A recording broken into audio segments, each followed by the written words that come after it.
જૂઠું બોલવાની, છેતરપિંડી કરવાની, કોઈની લાગણીઓ સાથે રમત રમવાની પણ હદ હોય. હું રાકેશ હિરપરા, પ્રદેશ મહામંત્રી, આમ આદમી પાર્ટી ગુજરાત. એક તરફ રાજ્યના હજારો વર્ગખંડો એવા છે જે શિક્ષકો વિહોણા છે.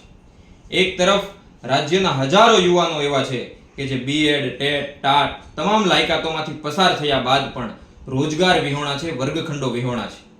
31 ઓગસ્ટના રોજ સરકાર જાહેરાત કરે છે, શિક્ષણ મંત્રી ટ્વીટ કરે છે કે રાજ્યની સરકારી માધ્યમિક અને ઉચ્ચતર માધ્યમિક શાળાઓમાં 4000 નવા શિક્ષકોની ભરતી કરવામાં આવશે, નિમણૂક કરવામાં આવશે.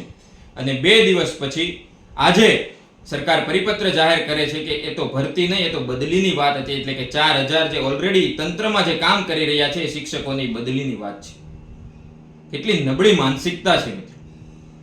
આ ભારતના વર્ગખંડોમાં જે બાળકો ભણી રહ્યા છે એ ભારતનું ભવિષ્ય છે.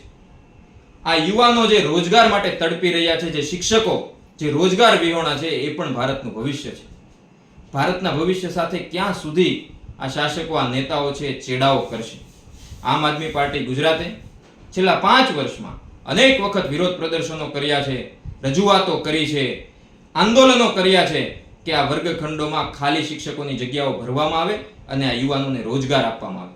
આજે ગુજરાતના તમામ વાલીઓ વતી, વિદ્યાર્થીઓ વતી અને યુવાનો વતી ફરી એક વખત અમારી માંગણી છે કે વર્ગખંડોમાં આ ખાલી જગ્યાઓ ભરવામાં આવે અને આ બાળકોની સાથે, વિદ્યાર્થીઓની સાથે, આ યુવાનોની સાથે, એમની લાગણીઓ સાથે, એમના ભવિષ્ય સાથે ચેડા કરવાનું બંધ કરવામાં આવે.